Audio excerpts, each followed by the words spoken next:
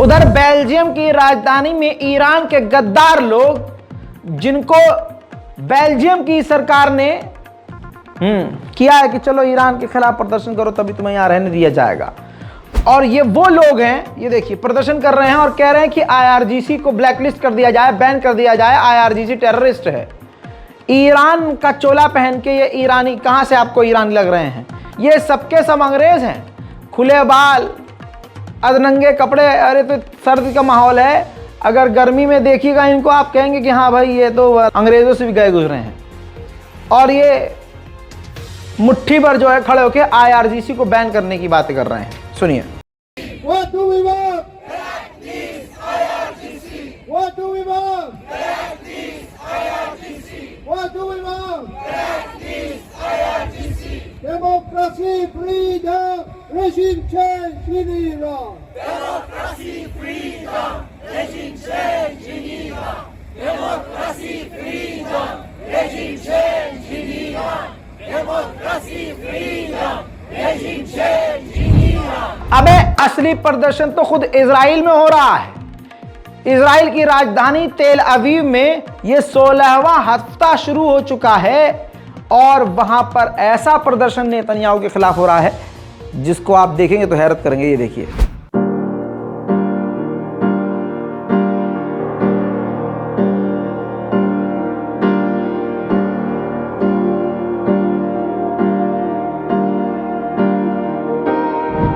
इसके अलावा इजराइल के पूर्व प्रधानमंत्री ने कहा है विदेशी यहूदियों से, अमेरिकी यहूदियों से, आप हमारा साथ मत छोड़िए। यानी इन्होंने नेतन्याहू के खिलाफ पूरी दुनिया में रहने वाले यहूदियों से कहा है कि आवाज उठाएं और आप हमारा साथ दीजिए और नेतन्याहू की सरकार को गिरवाइए।